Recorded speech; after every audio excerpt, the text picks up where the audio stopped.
Oi, eu sou o Tico. Oi, eu sou a Clau e esse é o podcast do Madonna Literal. Oh my God.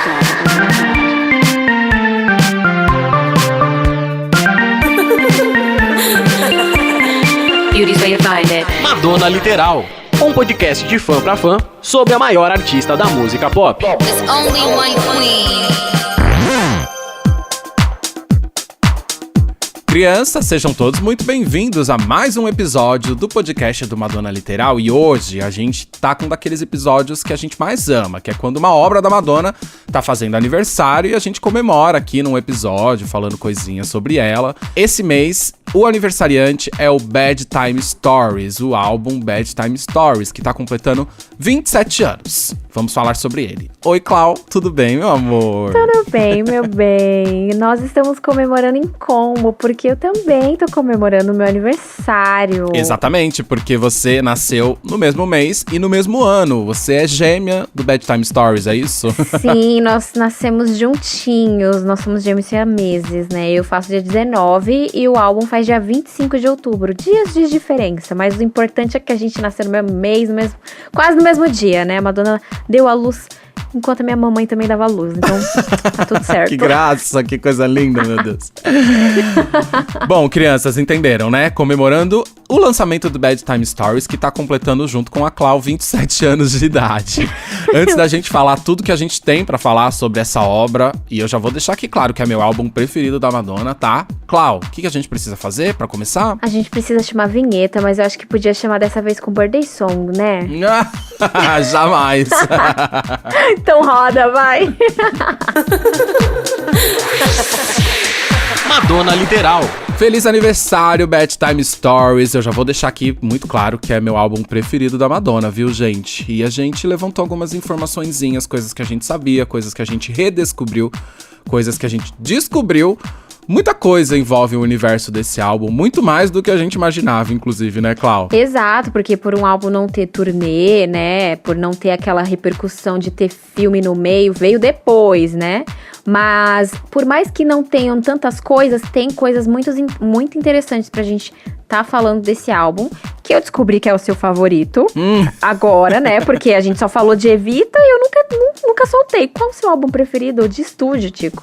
Achei muito interessante, então... É o Bad Time. É mais que especial esse episódio pra você também e pra mim.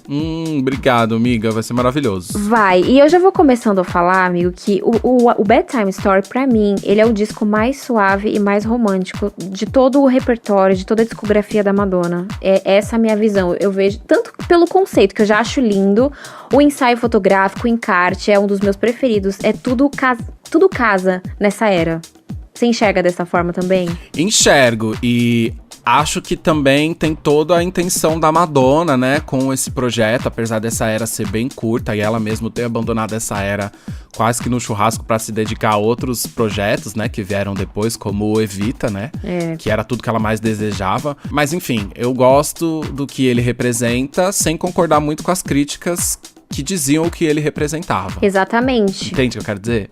Entendo perfeitamente. E no caso a gente não pode deixar de falar que, apesar de ser uma outra era, a gente sempre menciona a era anterior, que é a erótica, que também fez aniversário este mês, no dia 20 de outubro, então parabéns pro álbum, tá? A gente fala de você no ano que vem, que você faz 30. E eu acho que vem aquela ideia que a mídia, entendeu? Que a Madonna limparia a imagem, entre aspas, da era anterior, que ela tocou o terror, né? Então, tava todo mundo na apreensiva. Nossa, como é que será que ela vai vir? Será que ela vai vir mais calma? Será que ela vai vir arrependida? E como sempre, ela surpreendeu. Sim, é o que eu tava tentando dizer. Ela surpreendeu, mas eu acho que as críticas, até as críticas positivas, não enxergaram o álbum do jeito que a Madonna serviu pra gente. Porque o que todo mundo... Bom, foi como você falou, não tem como a gente falar do Bad Time Stories, que é uma era muito curta, sem mencionar a era anterior, que é uma era enorme, que tem álbum, filme, turnê, livro, tem bastante trabalho. E o que eu tava querendo dizer é que a imprensa sempre divulgou, e as críticas, até as críticas especializadas, divulgaram que o Bad Time Story veio pra limpar a imagem que a Madonna fez com a fase erótica. E isso eu não concordo, entendeu? Porque é meio que impor a Madonna um pedido de desculpa, como se ela tivesse que se arrepender de tudo que ela fez. Engraçado, porque existe uma imposição muito grande à Madonna, que na verdade é uma imposição que existe às mulheres, né?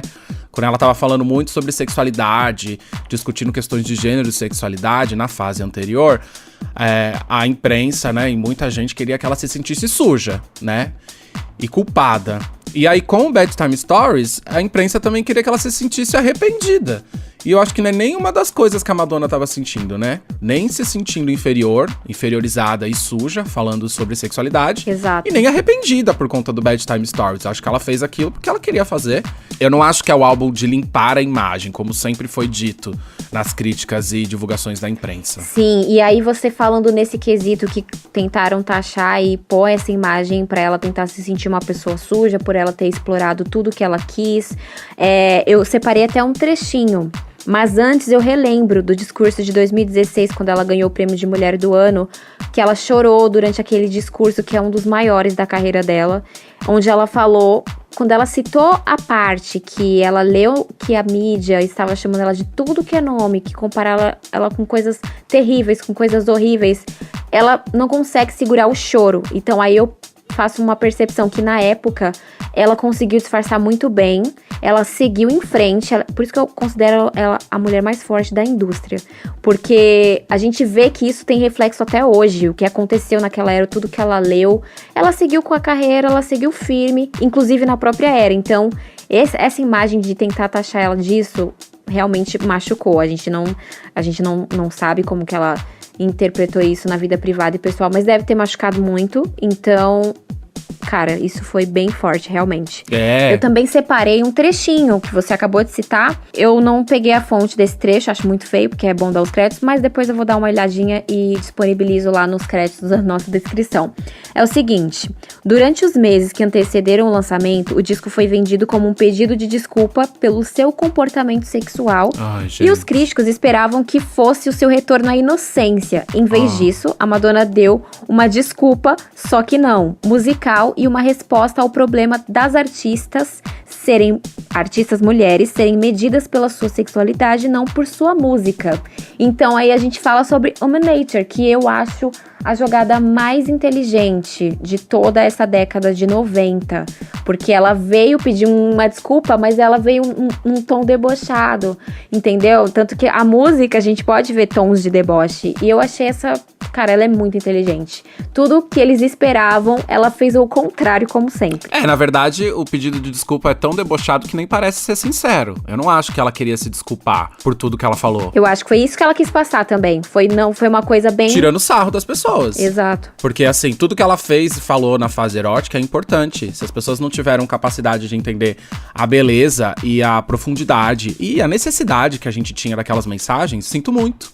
Por quem não tava com a cabeça aberta naquele momento, né? Inclusive, ainda bem que ela fez naquele momento, porque se ela fizesse hoje, ela ia ser muito mais massacrada. Ela ia ser cancelada, né? Mas eu não acho que Bad Time Stories é esse pedido de desculpa, não. Pelo contrário. E Humanator é a mensagem do álbum. Ela até fala assim, gente, desculpa, tá? Não sabia que não podia falar de sexo. Pra mim, Humanator é o carro-chefe no quesito de conceito da era. Pra mim, Humanator é o que carrega o álbum nas costas. Tanto que no vídeo, né, no clipe, ela termina com absolutely no regrets, né? Não existe arrependimento. Então, o pedido de desculpa durante as estrofes da música é pegar, gente, desculpa, tá? É isso que vocês querem ouvir? Então... vai se fuder, mas não fiz nada de errado, não. E aí, até a frase, eu não sabia que eu não podia falar de sexo, é uma grande ironia, né? Porque como que a gente não pode falar? Exatamente. E ela fala tanto no tom que ela canta, é um tom muito irônico. Então, casa tudo nessa música. Tudo é perfeito, não tem o que tirar nem o que colocar. Ela foi inteligente, como sempre. É a mensagem do álbum, né? Humanator é a mensagem do álbum. Eu considero o carro-chefe no quesito da mensagem do álbum e da era, assim, por completo. E como eu tava falando ainda sobre os críticos, a maioria, quem gosta de ler reviews assim como eu, a gente percebe que eles descrevem o álbum como autobiográfico. Então, por isso que a gente fala que ainda tem umas pitadinhas, umas referências da era anterior. Por quê? A gente já começa pela primeira faixa do álbum, que é Survival. E aí a gente vê nas estrofes já, ela fala o seguinte: nunca vou ser um anjo, nunca vou ser uma santa. É verdade. Estou muito ocupada sobrevivendo. Então, ela pega isso e fala, gente, as pessoas colocaram ela como se ela fosse uma pessoa de outro planeta por ter feito tudo que ela fez na era anterior, sendo que ela é um ser humano, entendeu? As pessoas generalizaram de um jeito tão absurdo, foi um caos.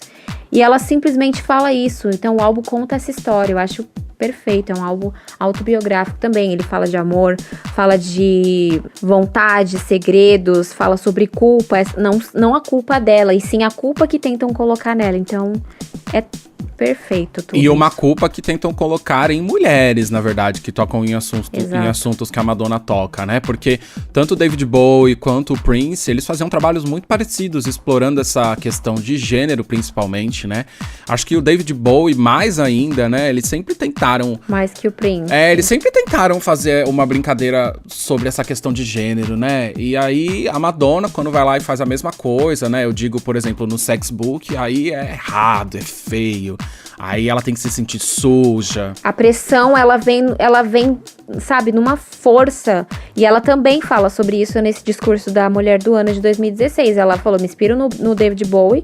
E eu via que o Prince estava correndo pra lá e pra cá. E aí ninguém falava nada. Quando eu fui fazer, eu vi que não era exatamente assim. Então, é a questão de ser mulher. O Prince sempre teve uma imagem muito sexualizada, muito sexy. Ele explorava muito isso de uma forma muito bonita, inclusive, que serve como referência e tal.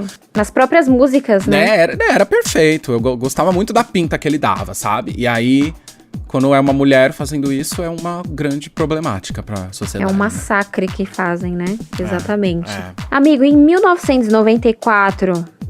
Você era pequeno, né? Mas eu acredito que bastante pessoas que escutam a gente, eles devem lembrar. O auge da era... Será, amiga? Eu era pequeno.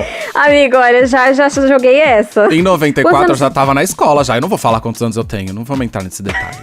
Mas eu já tava na escola já. Isso é um tabu ainda, a gente tem que quebrar esse tabu. Quando que a gente vai quebrar esse tabu, amigo, da idade? Um dia. É o meu etarismo. Beleza.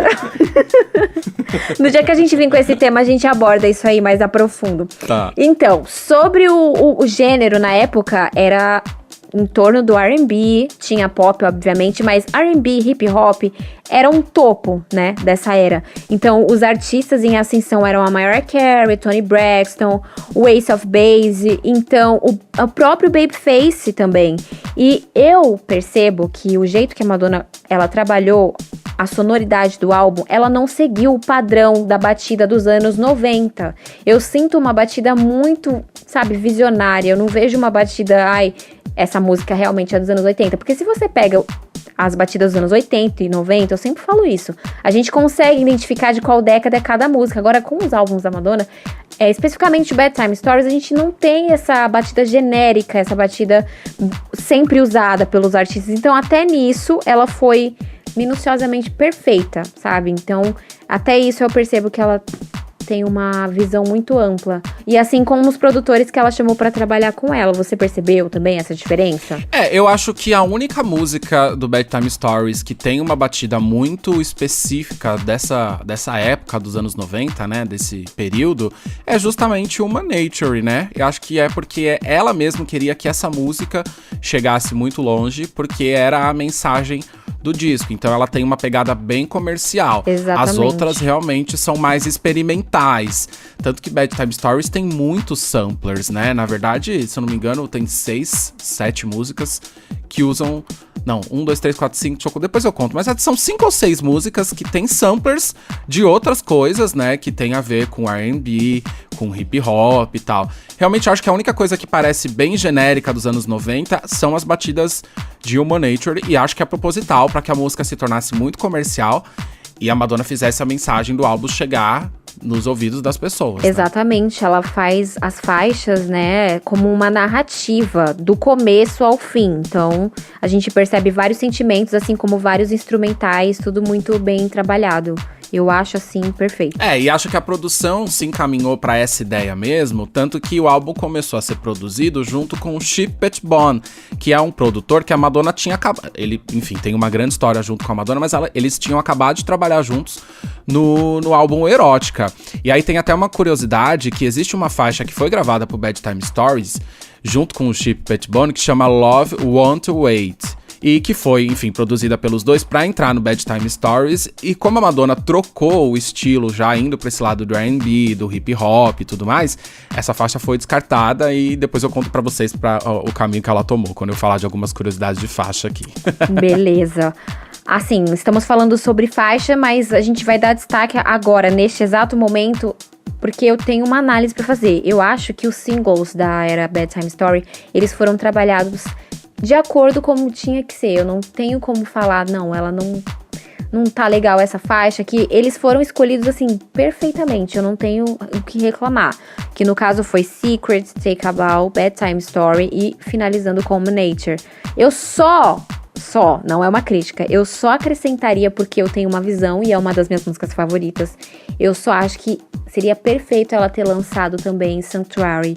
E aí, como ela tem uma transição junto com Bedtime Stories, eu já imaginei sendo 2 clipes, uma continuação do outro. Igual ela fez com Hung Up Sorry, eu acho que seria uma coisa maravilhosa, porque essa música, ela me toca de um jeito, essa música Sanctuary. Nossa, gente, não sei explicar. Talvez alguém sinta a mesma coisa que eu.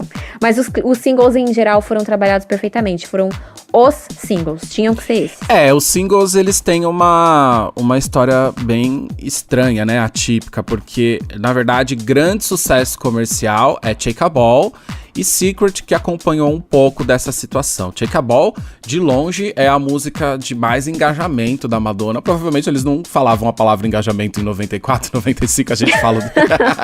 A gente começou a falar depois do Instagram. Mas, por exemplo, Take a Ball passou 30 semanas no Hot 100, que é a tabela mais importante da Billboard. Junto com o Take a Ball, a única música que passou 30 semanas da Madonna, né, dentro da Hot 100 é Borderline, né, e muito tempo antes, de 84. Só que Borderline, o máximo que chegou na parada foi em 10º lugar, e Take a Ball pegou o 1º lugar. Então, por essa análise, né, as duas passaram 30 semanas na tabela, mas Take a Ball chegou em 1º, enquanto Borderline, no máximo, chegou em 10º. Então, eu consigo enxergar que o maior sucesso da carreira da Madonna é Take a Ball. Ou eu tô enganado? Eu acredito que você não esteja enganado. Já li sobre isso exatamente. E olha que é uma balada, não é uma música, não é um pop, um dance, é uma balada, né? Dançante, né? Exatamente. É muito interessante isso. Mas fora isso, Secret pegou 3º lugar na Hot 100. Agora, Bedtime Story e Human Nature, eles não passaram do 40º lugar. Um pegou 46, né? O Human Nature 46 e o Bedtime Story 42. Eles até fizeram sucesso em outras paradas, inclusive a Dance Club Songs, que é onde a Madonna mais domina, mas na Hot 100 mesmo a gente só tem o destaque comercial de Secret e de Take a Ball. Mas uma curiosidade é que existiu o plano de lançamento de Don't Stop como single e só em um lugar do mundo, que é o Brasil, né, gente? Don't Stop tocava em rádios aqui no Brasil. Existe um vinil compacto promocional sem capa, sem arte gráfica, com Don't Stop, que foi distribuído em rádios no Brasil na época e que fez com que a música tocasse por aqui. Que legal, gente. Não é difícil, de repente, numa dessas rádios mais contemporâneas, principalmente aqui em São Paulo, tipo Alpha FM, ouvir Don't Stop tocar novamente. Então, eu acho que pode ter sido um dos testes que a produção da Madonna faz com o Brasil, pra que se a música pegasse aqui, fosse lançada em outros lugares. Então tem essa ressalva. Além dos 4 singles, aqui no Brasil a gente também ouviu Don't Stop nas rádios. Don't Stop é uma faixa muito engraçada. Na época que eu tava na escola, no ensino fundamental, acho que foi 2010, eu simplesmente era a música da Madonna que eu mais escutava, gente. E eu não sei, virou um vício, era Don't Stop e Survival. Essas faixas. Acho que 2010 foi o ano que eu mais escutei o Bedtime Story. Não sei o que rolou no meu intelecto aqui, na minha vida, mas o Bedtime Story foi destaque Rolou bom gosto. Foi destaque na Parada Cláudia 2010. Eu vou te falar que a minha música preferida da Madonna da vida inteira, ela nunca vai sair do 1º lugar, é Inside of Me, que é do Bedtime Stories. Não é single, a Madonna nunca deu atenção pra essa música, mas com certeza é a música que mais toca o meu coração. É uma música linda, amigo, porque também tem ligações com a mãe dela, então rola muito afeto, é uma história muito bonita essa canção. A gente podia trazer ela pra desvendar aqui, já que é sua música favorita. É uma boa, eu vou adorar, amiga, eu vou adorar. É uma boa, a gente já fez de todo mundo podcast, inclusive de quem já saiu, a gente já fez a análise de músicas favoritas. Falta você, né? Então, já fica aí Então demorou. a pauta. Tá bom. E aí, falando sobre o destaque, né, do álbum, o Bedtime Stories, ele foi indicado na categoria Melhor Álbum Vocal de Pop no Grammy de 1996. Eu acho que devia ter ganhado, eu não lembro quem estava indicado, mas não importa, porque esse álbum é o álbum da década de 94, quando foi lançado até 96. Eu acho que devia ter ganhado, é muito, muito perfeito. Mas enfim, o boicote rola aí faz tempo. Na verdade, o álbum Bedtime Stories, ele tem poucas indicações a várias premiações que a Madonna já participou. E muito menos ainda títulos, né? Pouco dessas indicações ele ganhou. No VMA, por exemplo, ele tinha 2 indicações pra One Nature, que não ganhou nenhuma. 2 indicações pra Shake a Ball, e dessa só ganhou uma, que é a melhor clipe feminino. Mas, claro, nessa era, eu não vou falar só do boicote, sabe? Eu sei que o boicote existe. Talvez, sabe o que eu acho? Que pelo fato da era anterior, de 1992, a era erótica, deve ter deixado as pessoas meio com receio da Madonna, então isso pode ter influenciado, sabe? Sim, mas eu acho que além do boicote, também teve o próprio abandono da Madonna a esse álbum, né? Porque ela enfim, lançou uma ideia maravilhosa, é muito bonito, tudo muito bem trabalhado, né? Teve desde a festa do pijama, que a gente já vai comentar, que também poderia ter ajudado no engajamento desse álbum, mas é o disco que a Madonna menos deu atenção, até mesmo pra Shake a Ball, que é a sua música de maior sucesso comercial, ela dá pouca atenção, né? Ela nunca cantou nada que não seja single, na verdade os singles ela cantou muito pouco, as músicas quase nunca são usadas nas turnês. A própria Madonna deixa esse disco de lado. Então, já existiu um boicote que pode ser resquício do que a gente viu na fase erótica, mas também existe a Madonna deixando esse trabalho um pouco de lado, e a gente sabe qual é o motivo, que é porque ela tava doida pra fazer Evita e tava se dedicando a isso. Também, tanto que durante a festa do pijama, né, a gente já legendou a parte que ela lê uma historinha de ninar pra 1.500 fãs e fica loucas tentando gente, contar que é uma caricatice, essa né? Como que não me colocam um microfone pra mulher? Eu não sei que rolê foi esse que eles acharam que ia dar certo, né? Com a Madonna ali parada, a gente vai parar pra ouvir a história de ninar. Me passa, uma pessoa gente. super... A Madonna sendo uma pessoa paciente do jeito que ela é, só que não. Foi perfeito, né? Foi tudo pra dar certo mesmo. E então, na festa do pijama, que ela deu em 1995 pra promover o clipe de Bedtime Story, em parceria com a MTV, durante a entrevista, ela falou que estava planejando uma turnê. O repórter, ele pergunta, e aí, a gente vai ter uma turnê nessa era? Ela fala que pretende e tudo mais, porém, ela menciona Evita na mesma hora. Ela tava tão focada nesse filme, gente, que fofo. Ela tava tão emocionada no papel e na vontade, que ela até falou, eu posso até fazer depois do filme, mas todo mundo já sabe a história que aconteceu depois do filme, né? Parece que é uma regra, a Madonna engravidar depois de filmes. Ela acabou ficando grávida da Lola e acabou que não rolou a turnê do Bedtime Story. Mas você sabe que eu já ouvi boatos de que Evita era pra ser realmente lançado antes do momento que foi. E que deram uma enroladinha justamente por causa das premiações, Oscar, Globo de Ouro. Então. E que fez sentido, porque o filme arrasou. Graças a Deus que deram enrolada, né? Então eu acho que por isso a Madonna deve ter, enfim, chegado no momento que ela escolhia. Ou trabalhava uma turnê pro Bedtime Stories, ou se dedicava ao Evita. E Evita é o papel da Madonna no cinema. Então ela fez certo, foi uma escolha correta. E eu acho que mesmo depois, se ela tentasse fazer uma turnê depois do filme, ia perder o time da era. Não ia adiantar. Mas ela falou aquilo, acho que só pra não deixar os fãs decepcionados na era. Mas ilusão, né? Uma ilusão. Hoje em dia, se a gente visse isso, ia falar, gente, ela está mentindo. Hoje a gente tá mais esperto. Porra, depois de tanto tombo, eu ainda caio, mas enfim. Isso é assunto para outro episódio. Outro episódio. E assim, olha, eu tenho que fazer essa análise. O Bedtime Story, o clipe e a música, ele está, sem dúvidas, no meu top 10 de favoritas da Madonna, tanto clipe quanto música. E eu tenho que dar um grande obrigada, gente, a Bjork, que tem dedo da Bjork nessa faixa. Essa faixa era dela e foi cedida à Madonna, que trabalhou perfeitamente. Ela fez um trabalho tão perfeito que o clipe está no Museu de Arte Moderna, não é pra menos. É uma obra de arte, não é um clipe. É uma obra de arte. Esse clipe pra mim é um dos mais lindos. Eu acho que tá no meu segundo lugar, se não tiver no primeiro. Acho que considero o meu clipe favorito, depois vem Nothing Really Matters. Esses dois pra mim, olha. Museu de Arte Moderna de Nova York, né? Ele tá lá exposto. Exatamente. Sem contar que o orçamento do clipe é um dos mais caros da história. Na lista de clipes mais caros da história, a Madonna tá lá presente com Express Yourself, Die Another Day e Bedtime Story. E é engraçado porque ele é caro por conta do grande trabalho de produção gráfica que existiu para uma época onde essa tecnologia não era tão acessível, né? É, isso que eu ia falar. Se a gente vê esse clipe hoje, a gente acha que foi feito o quê? Há no máximo 5 anos atrás. Exatamente. Porque talvez hoje essa tecnologia seja mais alcançável para pessoas que queiram fazer vídeos como é o Bedtime Story. Mas em 1992, 3, 4, aquilo era uma revolução tecnológica. Então, por isso houve um grande investimento. E acho que valeu a pena, porque, enfim, de fato é uma obra de arte e não é à toa que tem a sua exposição permanente lá no Museu de Arte Moderna de Nova York. E também ele foi recentemente remasterizado no canal do YouTube da Madonna. Então, gente, se você tá ouvindo a gente aqui... Felizmente, todos os meus vídeos estão remasterizados. Vocês que lutem aí com o de vocês, tá? Vai lá, gente, dá um play no clipe do Bedtime Story no YouTube da Madonna, no canal do YouTube da Madonna, porque vale a pena. Imagina assistir isso em 1995. Sim. Com uma década totalmente diferente do que a gente tem acesso. A tecnologia era totalmente diferente.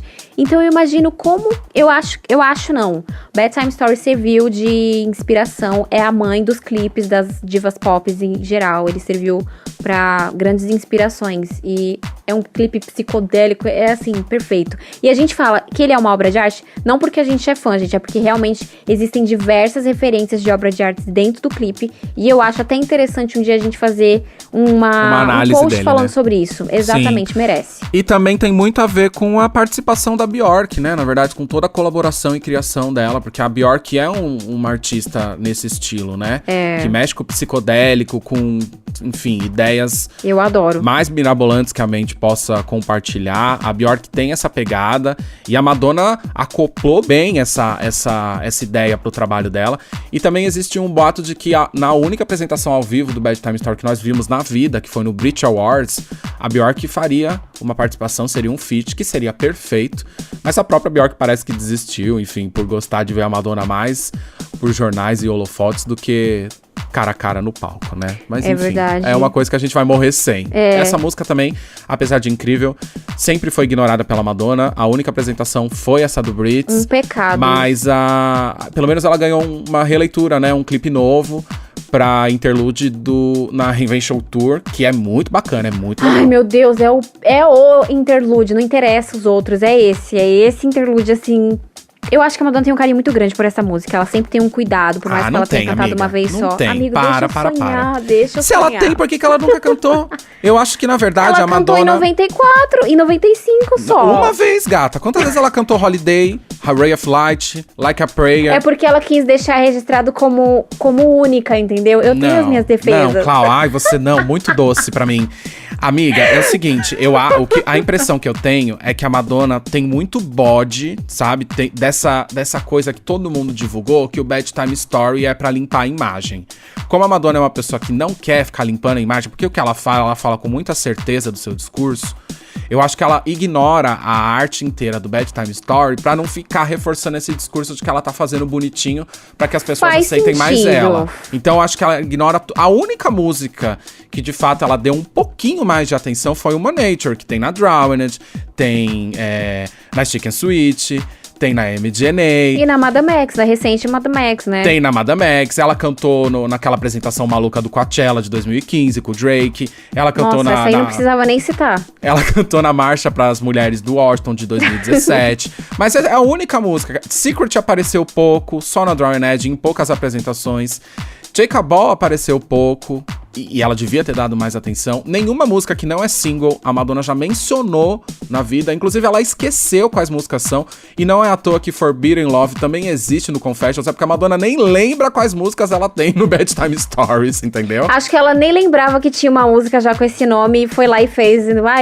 Vamos fazer Forbidden Love. Então, pra mim, tudo isso significa que ela tem muito bode dessa coisa de que pegou do álbum, de que veio pra limpar a imagem. E a Madonna não veio pra limpar a imagem. Mas o Bedtime Story, eu acredito que ela tem esse carinho, tá? E ela fez pra ser uma performance Ah, única. então tá bom, amiga. Então dorme com esse golpe, o problema é seu.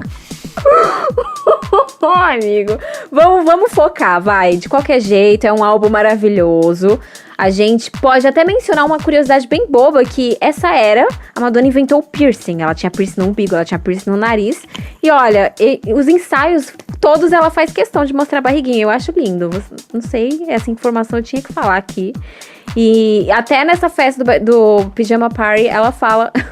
que ela furou a barriga, ela mostra. Acho muito fofo, gente. Foi nessa década que o piercing tava fazendo sucesso, né? Não sei. A gente já fez um post sobre isso e muita gente gostou, por isso que eu tô falando. Eu gosto das curiosidades das músicas, né? Que não entraram no álbum, inclusive, que são parte dessa era, mas que não são do álbum. Inclusive, você tem curiosidade aí pra falar, né? Antes da gente finalizar. Exatamente. Por exemplo, Take a Ball e Human Nature já tiveram várias demos vazadas, né? De como a música foi se construindo até chegar na versão que a gente conhece, na oficial. Human Nature até tem versos a mais nas demos que eu já tive acesso, que, enfim, devem estar na internet em algum lugar, do que a música que a gente conhece no álbum. Mas tem várias gravações que são dessa época que são interessantes de se analisar. Por exemplo, Just a Dream, que é uma música, na verdade, da Donna DeLore, que é a backing vocal da Madonna. Eu amo essa música. E que a Madonna fez a backing pra ela. É muito boa, assim, e elas invertendo o papel. E é dessa época. Tem outra música também que, de fato, foi gravada pro Bedtime Stories. Não entrou, mas aí foi vendida pra um outro álbum beneficente, que é uma música chamada Freedom. Essa música é perfeita. Eu acho que devia estar no álbum. Então, foi pro álbum, mas essa música acabou parando num disco chamado Carnival Rainforest Benefit Album, que eu não sei a quem ele beneficiou, né? O álbum, ele tem um cocar, então eu não sei se é algum... Que aleatório isso. Eu não sei se é um projeto do Amazonas, né? Enfim, a Madonna sempre foi ligada nessas questões ambientais. Não sei se tem a ver com alguma questão das pessoas indígenas, que, enfim, tentou ajudar. Porque a capa do disco é um cocar de índio. Mas não sei, essa música foi parar lá. Eu não sei se esse álbum tem uma venda interessante. Como eu falei, Love You Want Away foi uma música que começou a ser produzida pro álbum, mas era com o Chip Petbone, e a Madonna desistiu dessa linguagem, desse caminho, e partiu pros outros produtores como Babyface, colaboração com o Tupac e tudo mais, e essa faixa foi descartada. Essa faixa já vazou, mas o mais interessante é que na época ela foi cedida para um dos meninos do Take That, da boy band Take That, que lançou como carreira solo. Eu falei do Tupac porque a música I'd Rather Be a Lover originalmente é um feat com o Tupac, e tem a demo na internet da Madonna cantando junto com o Tupac. E essa história, gente, essa é uma história que vai muito além do que um feat de uma música, porque o Tupac e a Madonna, eles tiveram... Foi um rolê muito grande, a história, o relacionamento aberto. Eles tiveram um relacionamento, né? O relacionamento foi super exposto. Primeiro foi tratado como muito rumor, depois foi muito exposto. E até hoje essa história rende, tanto que em 2017 e 2018, a imprensa conseguiu cartas que o Tupac escrevia pra Madonna e cartas que ele escrevia pra outras pessoas falando sobre a Madonna e que foram leiloadas. A gente não sabe a veracidade dessas cartas, né? Eu nem acompanhei de fato esses leilões, porque é uma palhaçada, né? Leiloar a carta de amor, de ex-amores e tudo mais. Mas existem algumas menções nessas declarações muito engraçadas e um tanto quanto curiosas, que a diferença de raça, de cor entre os dois era um problema pro Tupac na relação. A carta mais famosa dessas que foi trazida pro público, o Tupac comenta que ele ter uma namorada branca como a Madonna era meio que uma decepção pro público dele, que era um público que defendia causas sociais das pessoas pretas, então era como se ele estivesse decepcionando o público dele. Mas enfim, eu tô falando tudo isso pra vocês como forma de análise. Eu não sei a que ponto tudo isso aconteceu de verdade, a gente não sabe se essas cartas são reais, mas o relacionamento da Madonna com o Tupac sempre girou em torno de tanta especulação e mitos e lendas e tudo mais. E é um ponto interessante porque ele vem dessa era, né? Da era do disco Bedtime Stories. Mas é muito bizarro essa história dos dois, né? Enfim. Nem tudo do que se falou é verdade. Eu não Claro. acredito. Principalmente quando se fala das questões raciais entre o relacionamento deles. Eu não sei. Dá pra desconfiar se essas cartas são reais, mas teve gente que pagou no leilão pra comprar essas cartas, só pra saber mais da vida da Madonna. Sempre, né? E outra história de confusão que esse álbum tem é muito, muito engraçada, muito caricata, porque ela envolve uma ligação telefônica, né? O DJ Junior Vasquez, pra quem não conhece, o DJ Junior Vasquez, ele é incrível na cena house. Ele colaborou muito pro álbum Bad Time Stories, principalmente na faixa Secret, que ele fez diversas versões.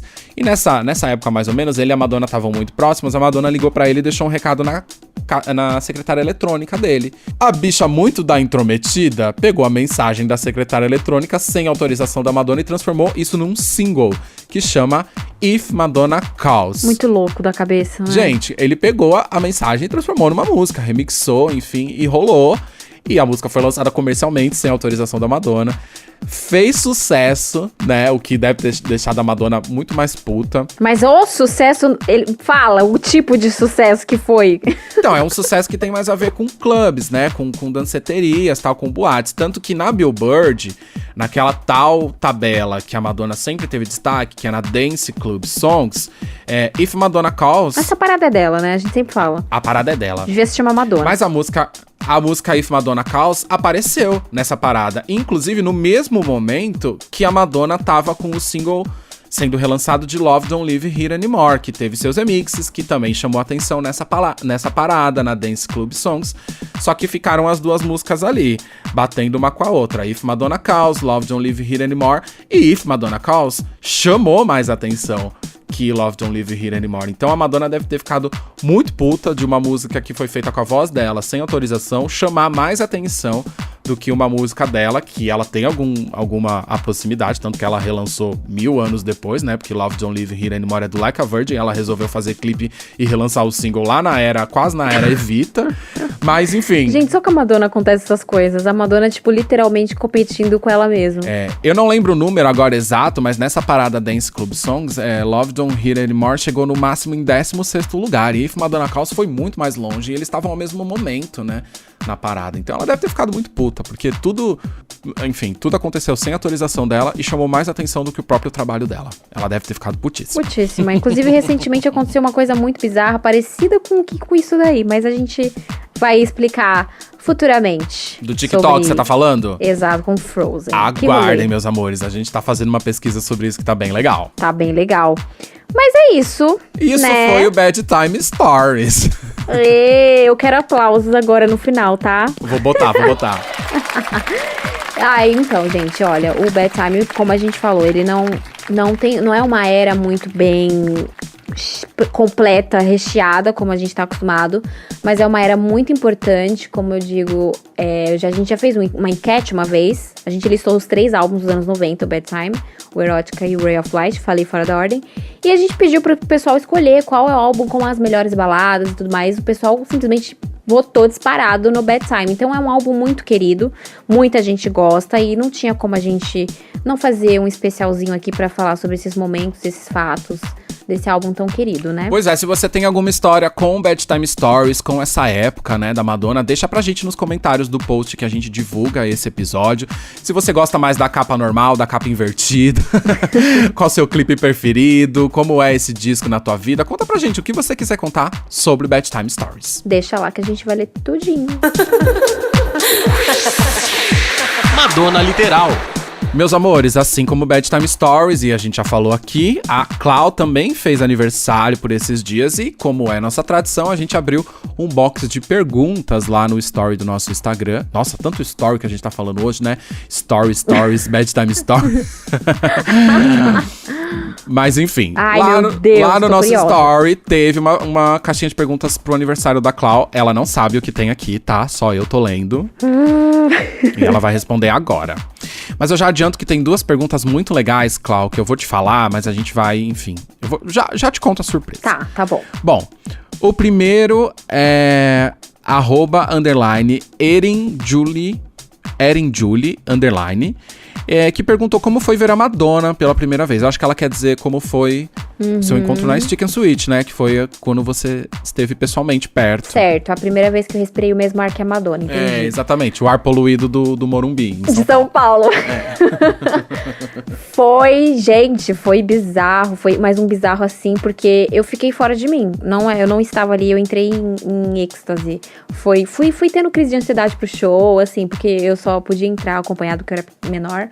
E, nossa, gente, foi a coisa mais linda do mundo, quando apagou aquelas luzes e eu vi aquela pessoinha loira com toda aquela energia.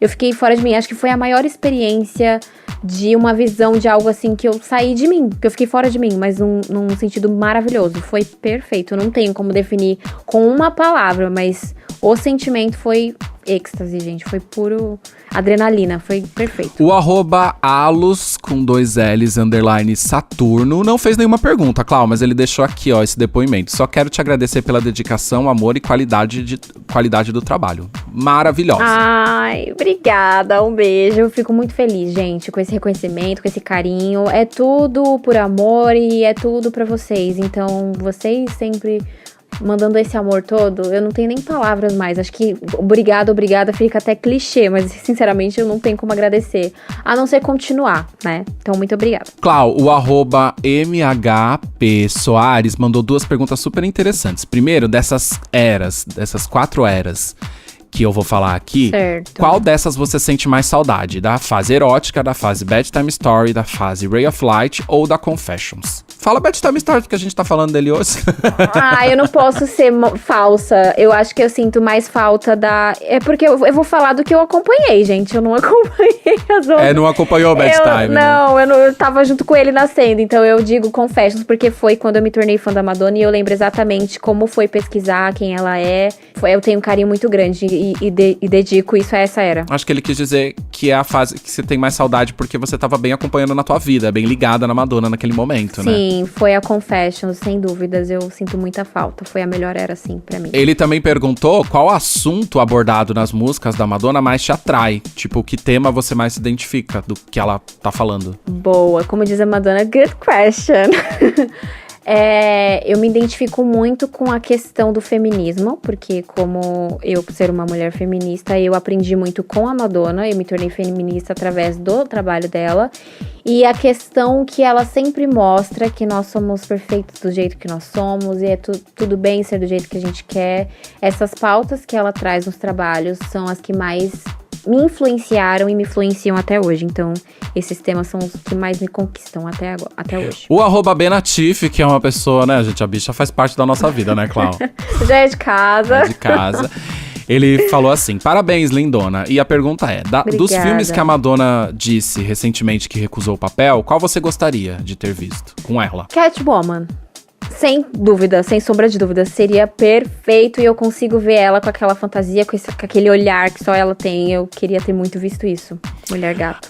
@Pietro _Romão _Espesa falou assim, como é ser ADM e fundadora da página? Deve ser super trabalhoso, né, Clau? Agora pode desabafar, amiga. Então, gente, esse podcast vai durar 40 horas, porque eu vou começar a falar. Dá trabalho, né, É maravilhoso. Amigo, dá trabalho. É um trabalho, realmente, é um trabalho. Lógico que nem tudo são flores. Eu sofro bastante com comentários de haters, com pessoas com opiniões muito preconceituosas. Sempre rola isso, mas o carinho, o reconhecimento, que inclusive esse mês tivemos 3 reposts seguidos, não posso deixar de falar. Sim. Essa semana a gente teve mais um. Sim. Isso pra mim preenche qualquer mensagem negativa que a página recebe, entendeu? O amor que a gente exala e eu recebo de vocês, até da equipe da Madonna que sempre tá publicando a gente, combate qualquer coisa negativa, então é maravilhoso. Eu sempre digo que a Madonna literal vai existir pra sempre, porque quando eu não puder mais, alguém vai ter que lidar com a página, entendeu? Ela é eterna. Depois que a gente morrer, ela vai continuar aí. Vai continuar, então eu sempre falo que eu não imaginava, assim, ter uma página tão reconhecida e tão querida pelos próprios fãs. Então, nada melhor do que você ter reconhecimento e carinho da própria fanbase. Então, é mágica. Cara, posso falar? Eu sei que a pergunta é pra você, não quero me intrometer e tudo mais, mas eu me sinto muito orgulhoso em fazer parte do Madonna Literal, porque hoje em dia a gente tem poucos veículos pra saber sobre algumas pessoas, principalmente sobre a Madonna, né? Que é bem boicotada. Sim. Como antes a gente poderia encontrar na televisão, nos jornais e tudo mais. E até mesmo as páginas da Madonna são cada vez menos, as pessoas se dedicam menos a esse trampo, acho que justamente porque a gente recebe muito hate, sim, o que é uma coisa muito difícil de lidar, porque a gente faz tudo com muito amor e recebe xingo, entendeu? É foda. Mas eu me sinto muito orgulhoso em fazer um trampo como esse, porque a gente sabe que a gente usa a Madonna como veículo de comunicação, mas a gente de fato tá sempre discutindo as questões que a Madonna colocou no trabalho dela, que são questões sociais. Eu gosto muito quando eles falam que a gente continua com o trabalho dela, e é realmente isso, a gente pega tudo que ela já falou e a gente traz pra atualidade, porque ela é visionária, né? Então, eu fico às vezes falo, cara, que legal que eu consegui e consigo com essa equipe toda maravilhosa. Inclusive, um beijo pra todos os nossos novos editores, tradutores, social media e os demais que chegaram na equipe. Então, é muito bom ter tudo isso, ela merece sempre estar na ativa. A gente sempre tem que mostrar quem ela realmente é. Então isso é maravilhoso. A Clau é nossa chefe, gente. Quem manda aqui é uma mulher. Olha, o poder feminino, tá vendo? Girl power.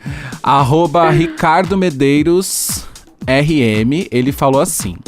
Ele perguntou assim: você gosta de colecionar disco de vinil?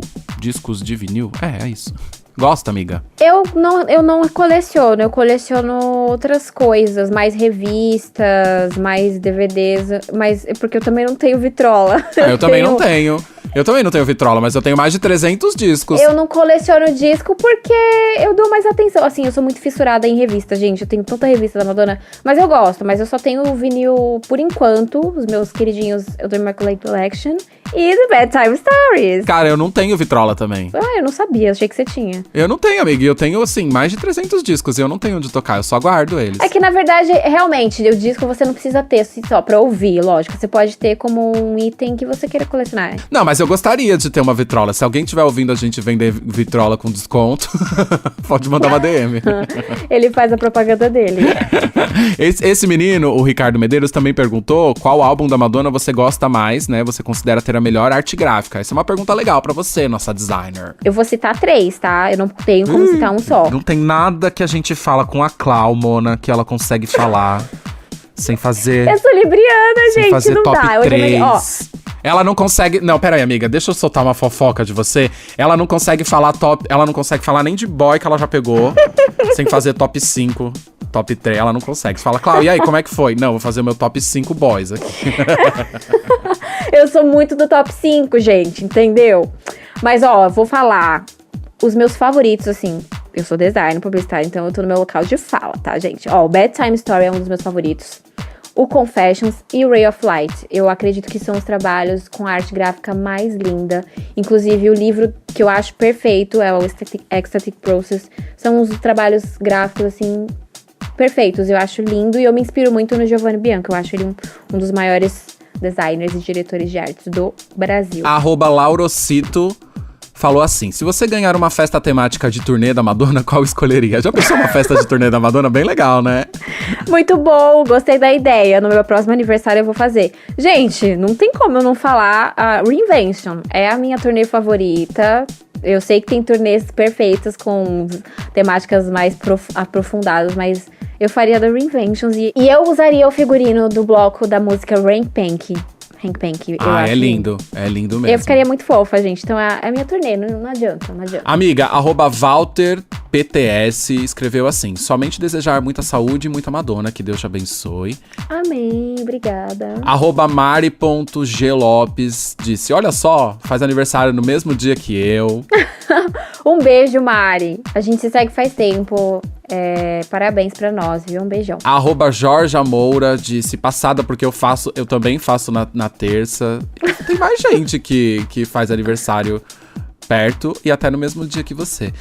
@Juliana_Maria_C falou assim: feliz aniversário, Clau, você é linda e fofa. Obrigada, um beijo, Ju. Isso aí, são só comentários fofinhos esses, não tem perguntas. Tá, muito obrigada, gente, pelo carinho. Vocês são maravilhosos. E eu vou passar pra você todas as perguntas pra você falar com cada um Fácil. deles, né? Entrar em contato com Sim, cada um sim. deles. Mas eu vou dar uma pausa aqui, porque 2 perguntas chegaram nessa caixinha que são tão boas pra gente abrir uma discussão que eu não sei nem se você vai querer responder agora. Gente, chocada que no de vocês foi tudo tão diferente. No nosso Parece era que eles- tudo álbum preferido, disco preferido. Assim, o seu tem discussão social, amiga. Meu Deus! Cara, o primeiro é do @James_Simino, que perguntou assim: Clau, o que você acha das acusações de apropriação cultural gay e negra pela MED? Nossa. Cara, Assuntão, gente, né?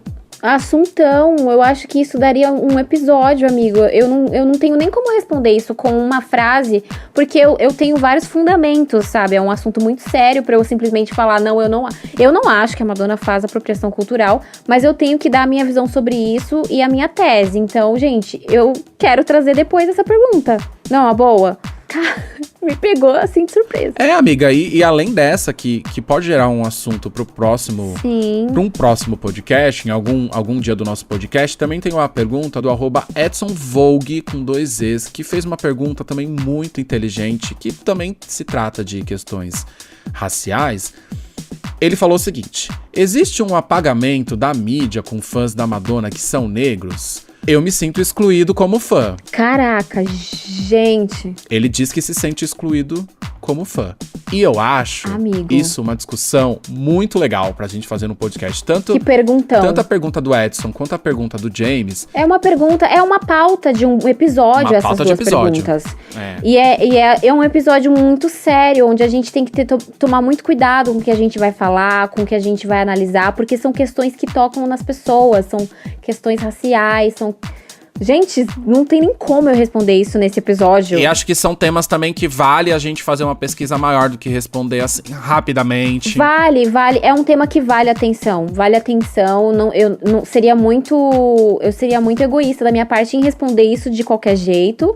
Não tem como, mas a gente vai trazer a pergunta de vocês dois depois, porque, gente, simplesmente é uma pauta de um episódio real. Sim. E a gente tem que dar essa atenção. Eu vou responder essa pergunta com mais calma. Mas além de você responder pessoalmente pra eles, claro que você pode fazer isso. Claro. Eu deixei essas 2 perguntas pro final, porque eu acho que são perguntas muito legais pra gente realmente criar um tema em algum dos nossos próximos episódios. Então, pra mim, essa proposta tá feita. Sim, são perguntas de identificação também. Alguns fãs vão se identificar também, assim como eu já tenho a minha resposta, mas eu quero dar com carinho. Eu quero ter um cuidado na hora de responder essas 2 perguntas, gente.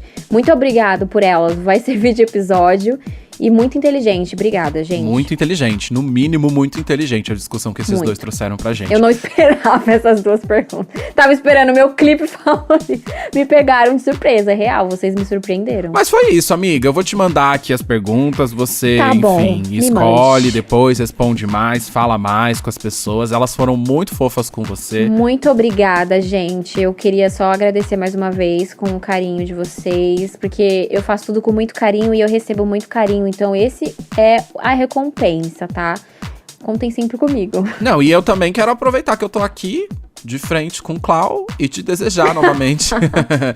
Te desejar novamente parabéns, amiga. Muitas felicidades. Obrigada. Ai, você é muito babadeira, né? Bicha, você Ai, arrasa. Eu conheço detalhes da obrigada. vida da Clau, amor, que eu não posso falar no podcast. Que a Não censura vem. pode. É. É a minha cinebiografia não autorizada. Não autorizada. Mas assim, por tudo que Obrigada, a gente amiga. já passou, pelo tanto que a gente tem de apoio um pelo outro, eu agradeço muito. Não vou ficar emotivo agora, né? Mas agradeço Achei que muito. você ia chorar. Não. Pode parar. Depois a gente desliga. Engoliu e a a gente saia e fala. eu falei, ai meu Deus, ele vai Agora chorar vem. um vivaço. Parabéns, amiga. Muito sucesso. Obrigada, amigo, pelo carinho. Você é uma pessoa muito especial. Eu sempre digo, você mora no meu coração. E muito obrigada por fazer parte de tudo isso aqui. Acabamos. Acabamos e eu amei dividir esse momento com o álbum, porque ambos aniversariantes. Eu amei esse episódio, gente. Me senti muito querida, tá? E contem com a gente. Olha, semana que vem tem um episódio muito legal. Tem muita coisa vindo aí. Vocês fiquem ligados. Se liguem. Ó, só pra dar um spoiler, eu sei que a gente pode mudar, porque a gente muda. A gente adora mudar. Claro. Mas talvez na próxima Absolutely semana... no regrets aqui. No regrets. Mas provavelmente na próxima semana a gente vai falar do que tá acontecendo com a Madonna no TikTok. E vamos conversar sobre a festa, que a gente tá jogando spoiler o tempo inteiro. Então a gente vai conversar sobre isso pra saber o que A vai galera rolar. tá achando que é fanfic. A Não. gente recebe DM perguntando se é real. Gente, deixa eu só até especificar, porque tem gente achando que tem parceria.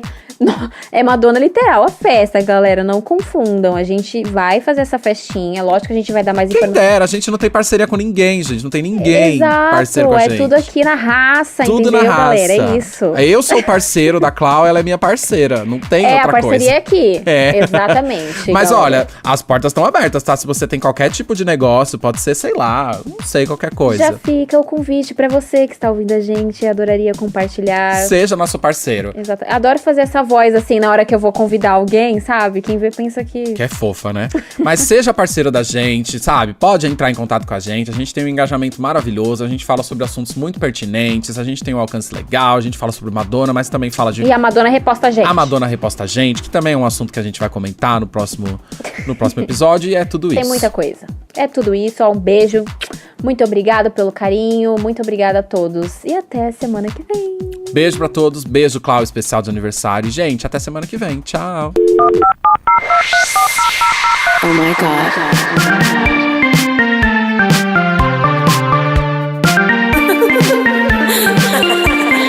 Beauty's where you find it. Madonna Literal, um podcast de fã pra fã sobre a maior artista da música pop. There's only one queen. Okay, I'm done.